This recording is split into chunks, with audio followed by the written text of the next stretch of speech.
Ayon dito sa mga insiders ngayon, tinitignan nilang mabuti yung sitwasyon ni Vic Manuel at ng San Miguel Beer dahil may mga independent teams talaga na gustong makuha ang serbisyo ni Vic Manuel. Alam na natin yung nangyari dito kay Vic, hindi ito pinalaro sa finals dahil daw may injury. Pero ayon dito sa lumabas na mga reports, wala namang injury itong si Vic Manuel at talagang hindi lang siya gustong gamitin ni Coach George Gallant. At ngayon, ang balita mag-e-expire na ang kontrata ni Vic Manuel. Wala daw balak ang San Miguel Beer na i-renew ito kahit na si Manuel ay walang desisyon o walang kagustuhan na umalis sa SMB pero mukhang iti-trade pa rin siya. Dahil dito, meron daw mga independent teams na gustong makuha to si Manuel. Since galing na itong si Vic Manuel dyan sa Phoenix Fuel Masters, malamang ang tinutukoy dito ay ang Converge Fiber Xers dahil gusto nila na magkaroon ng isang veterano dito sa kanilang lineup. Alam naman natin na ang Converge ay puro bata ang mga players at lalo pang babata yan dahil kukuha sila ng maraming big men dito sa draft. So pwede nilang kunin itong si Manuel para magkaroon sila ng experience. Hindi pa natin natitiyak kung sino ang ibibigay dito ng San Miguel Beer ng Converge kung sakasakali. Pero since hindi naman masyadong nagagamit si Manuel, malamang ang maibigay dito ay isa ring bench player ng Converge Fiber Xers. Abangan na lang natin kung ito ay matutuloy. Tandaan natin ang Rain or Shine, independent team din yan na pwede napuntahan nitong si Vic Manuel. Ngayon, hindi naman malulugi ang Converge dito kahit sabihin pa natin na matanda na si Manuel dahil ang habol ng Converge dito, yung experience niya, not necessarily yung time na lalaroin niya doon sa court. Ang San Miguel Beer naman, depende syempre yan kung sino ang may offer ng Converge para sa kanila dito sa transaction na ito. Itong Barangay Ginebra ngayon ay tinitignan, katulad nung nireport natin nung mga nakaraang araw, na kunin yung first round pick ng Terra Firma dahil ang gusto nga nila ay itong si Kaylan Tiongson. Ang problema kasi dyan, itong Magnolia gusto ring makuha yung first round pick ng Terra Firma. At hindi na ako magugulat kung ang San Miguel din. Ang naging problema kasi dito, nagkasabay-sabay ng pangangailangan yung mga tatlong SMC teams dahil aminin na natin na bigla sila dito sa Meralco. So ngayon ang sitwasyon dito, kung hindi makuha ng Ginebra yung first round pick ng Terra Firma, titingin sila dito sa Rain or Shine at susubukan nilang makuha ito si Kit Datu. Alam natin na independent team ang Rain or Shine at hindi yan basta-basta mamimigay ng player. At itong si Kit Datu, alam naman natin na very valuable yan dito kay Coach Yeng Yao. So baka ang i-offer dyan ng Barangay Ginebra ay itong si Maverick Ahan Misi. Ibigay na nila dito kay Coach Yeng Yao. At dagdagan pa nila, pwede nilang isama itong si Jeremiah Gray at si Sydney Onwubere. O di kaya naman, baka pwede nilang isama ang Northport sa trade. Ibigay nila si Ahan Misi o kaya si Gray plus yung first round pick ng Northport Batang Pier na pang number 5.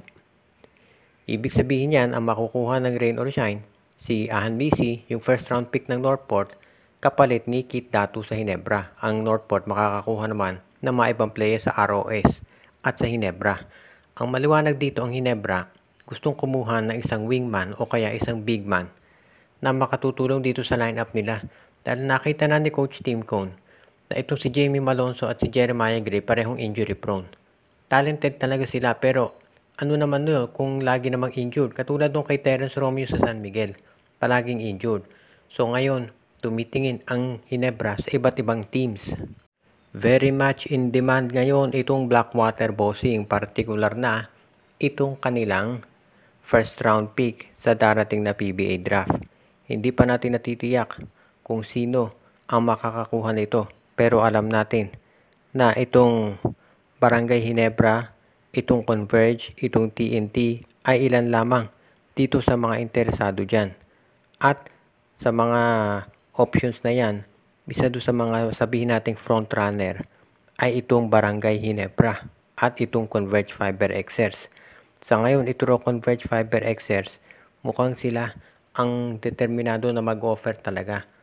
Sa tingin natin, mukhang pwedeng i-offer ng Converge itong si Shawnee Winston o di kaya si J.U. Ambohot kapalit nung first round pick ng Converge ng Blackwater Bossing.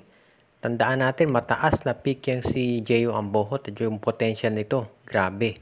dahil 6'7" ito, parang Troy Rosario o Calvin Oftana kapag nahasa ng mabuti.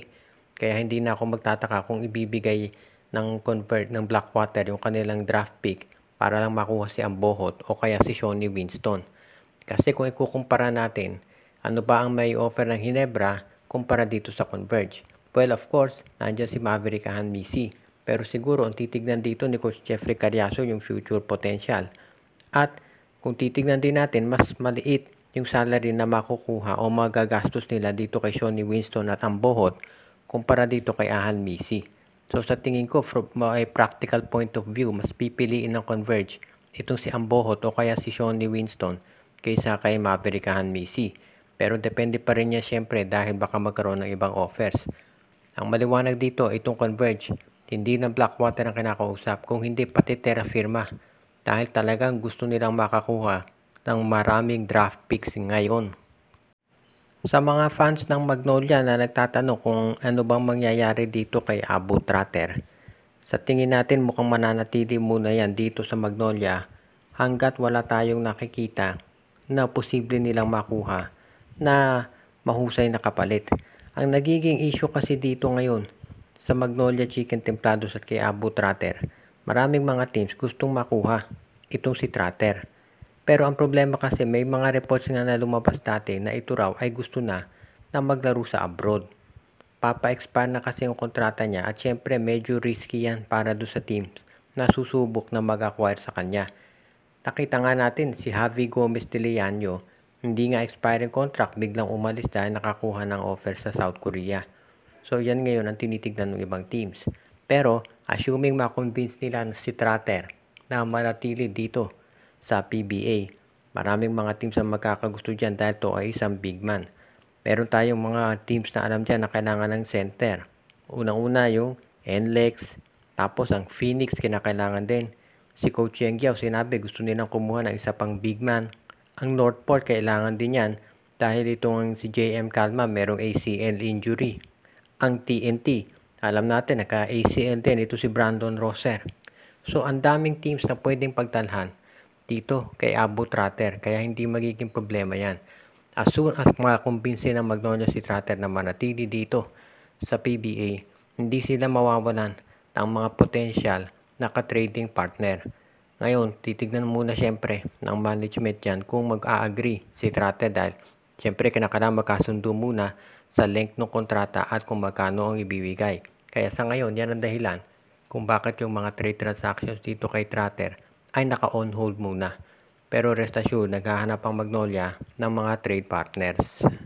Shoutout kay Joseph Pineda, kay Iber Channel, Anthony Alon family, RG Bueno Adalina family, Joshua Giray Espejo at Rosales family, Eduardo Monsales, pinabati din natin si Judy, Edwina, Shaina, Carl, Jaira at Jonah Villarosa, Jonel Alagon, pinabati din natin si OG, Len, Gio at Gia Santillana at Tagle family, Ireneo Salangsang, Jason Mendoza, si Edwin Carmona Jr., pinabati din natin si Jonald Malyari, si Malyari Mascarinas, si Romeo Conchada, Katsakino Ducusin, Ronald Barbosidad, Rico Olarte, si John Raymark Isuela, Eduardo Monsales, Eduardo Del Rosario, Kuya Mike TV, Mitch Bagares, Junjun, Angie, Patpat at B-Boy Matas, si Enju at ang iba pa nating taga-subaybay.